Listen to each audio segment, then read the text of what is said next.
remember that classic WWF song from the 90s? Whoa, whoa, Elimination Chamber. That's how it went, right? And I in no way have changed that in any sense, and a large reason we all remember it is because the Elimination Chamber is fantastic. It's a pay-per-view that everyone enjoys, even your own mother. Seriously, go and ask her about it now. She will look at you and tears of joy will stream down her face. Happy Mother's Day. The concept of the match is a pretty good one too, and better still, was kind of a product of the modern era, more or less. It's always nice when something new can make a mark and hang around for a while. I'm Simon from What Culture, and this is the 10 best WWE Elimination Chamber moments ever.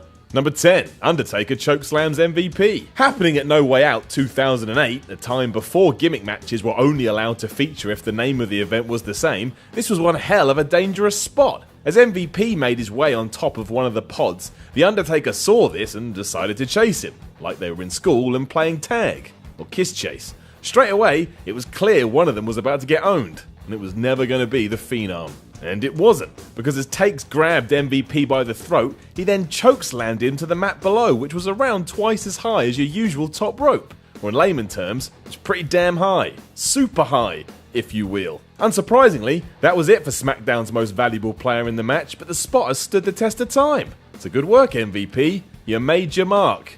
With your body, as it was slammed into the canvas. Number 9, Santino nearly wins. This isn't just one of the best Elimination Chamber moments, but one of the best moments of the last decade. Anyone who bought into the idea just had an absolute treat. Taking place at the pay-per-view of the same name in 2012, the one and only Santino Marella somehow found himself in the World Heavyweight Chamber match. At first glance, you would have assumed he was there just to make up the numbers, a figure to stand in one of the pods, but that wasn't the case at all. As it turned out, this was an iconic night for Santino as he put in a valiant performance and actually came close to winning the title. Having eliminated both Cody Rhodes and Wade Barrett, there are only two men left at the end, and that was Marella and the champ Daniel Bryan. From nowhere, Santino got two very close falls on Bryan, which made the crowd believe something may be on the cards, and they all went nuts.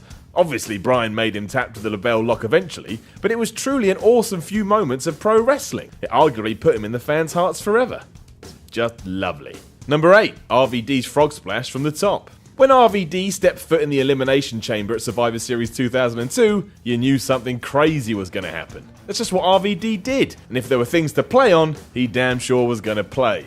Fortunately, one of those things was also Triple H's throat, not an area I think the game was keen to have crushed. As Rob Van Dam went for his patented frog splash off the top though, he realised he could now go one higher and hoisted himself onto the pod. It was quite the sight to behold, but yes, he did mistime his jump and came crashing down on Triple H's larynx. It looked brutal, and how he was able to finish the match is anyone's guess. It did set the bar of what was possible inside the structure however, and everyone would try and top it thereafter. Number 7, Jeff Hardy's Swanton Bomb. And on that note, welcome Jeff Hardy, the man who will literally jump off anything if you give him the chance. You could get home today, and there's Jeff just about to leap off your house. He loves it. In 2009, at the Elimination Chamber pay-per-view, Hardy saw another opportunity to do this and so climbed the top of the pods and Swanton bombed off of it. There were no mistakes this time, aside from the fact Big Show was crushed by a falling madman, and I can only imagine the impact it had on Jeff's body. It must have hurt like hell. He was basically doing flips 20 feet up in the air or something. Who even thinks about doing that? Jeff Hardy does. Clearly. Number 6, John Morrison's Parkour. The key to any gimmick match is trying to come up with ways to do something different. It's why the Hell in the Cell can sometimes be disappointing because of how much has been done, or why Kofi Kingston constantly tries to add a little shimmy in his Royal Rumble appearances. People want new. John realised this, so decided at the Elimination Chamber 2012 show he was going to give everyone just that. Deciding that climbing on the pods was so last year, he instead used the meshed walls to ascend all the way to the top of the chamber and hang from the roof, basically. From there, he waited for Sheamus to stir until he fell, cross-bodying the Irishman in the process. It looked ridiculous and like both men would be killed, but also did a great job of underlining just what could happen in the chamber.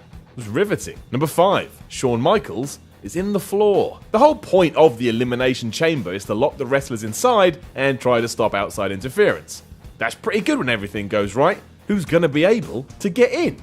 Well, someone who was smart and is actually in the chamber already. At the named pay-per-view in 2011, Shawn Michaels emerged from beneath the steel panels like some sort of cowboy ghost in order to smack The Undertaker right in the jaw with sweet chin music. Not only did it cost the dead man his title, but it was one of the cornerstones in tempting Taker to agree to face Shawn at WrestleMania. What we really should be focusing on though was the fact HBK must have been under there for like half an hour, or maybe more. And what did he do down there? And what if he needed the loo? These are the questions we never get answered. Maybe he just made a mess under the ring. Number 4, Edge pulls double duty. At No Way Out 2009, Edge saw an opportunity and took it, like taking candy from a baby. Which is weird. Don't do that. Having lost his WWE Championship in the opening chamber match, Edge decided to jump Kofi Kingston before the World Heavyweight Championship contest and just take his place. Because this is wrestling. That'd be like a football team taking out another one before the Super Bowl and everyone just going, well, they did it. Let them play instead. Right. It was a great story, however, especially because it actually ended with Edge pinning Rey Mysterio and winning the big gold belt. It also explained why Edge had been eliminated so quickly in his earlier match. We don't want to kill anyone here. It's unlikely anyone will enter 2 chamber matches in the same night again. So that's Edge's record. Probably forever. Number 3, Goldberg goes nuts. At SummerSlam 2003, Goldberg entered the Elimination Chamber and went absolutely bonkers. And it was awesome. Having been kept in his pod for far longer than he wanted, Goldberg went potty when he was released, wreaking havoc on anyone that got in his way. Within all but a few minutes he had taken out 3 competitors and then he turned his attention to the chamber itself. Not only did he spear Chris Jericho through one of the pods, which is still horrendous to this day, he then punched through another to get to Triple H. It took the game's sledgehammer to eventually calm the man down, but it will forever be one of the most dominant performances in the chamber ever. And who else to pull that off than your old man Bill? Number 2, Edge cashes in. Well, by the looks of it, if we're going to give one man the Elimination Chamber crown, it has to be Edge. He keeps coming up. In a fine moment, however, Edge decided to cash in his Money in the Bank briefcase at New Year's Resolution 2006, minutes after John Cena had waged war inside the chamber itself. There had never been a cash-in before this, so no one really knew how the anytime, anywhere stipulation would play out. As it transpired, it meant it quite literally. It set the standard for cash-ins going forward and was absolutely eaten up by the crowd who couldn't get enough of it. It was a game-changing moment and a good reason why the Money in the Bank is still around today. It's exciting. Number 1, Shawn Michaels wins gold. What else, right? The closing moments of the very first Elimination Chamber bout, seeing Shawn Michaels claim his first world title win in over 4.5 years was something to write home about. Which is even better if your family likes pro wrestling. Otherwise, they may just throw that letter away. Coming across a bit like a fairy tale story for HBK, it was a genuine feel-good moment about a man who had fought back from injury and demons to stand tall once more. It's a shame he was dressed like a homeless fisherman for it, but given how good this was, I think we can forgive him for that. And forgive him, we shall. Know of any other awesome Elimination Chamber moments? Let us know in the comments below, and don't forget to like, share, and subscribe. You can even come tell me on Twitter at SimonMiller316. I'm Simon from What Culture, and I will talk to you again soon.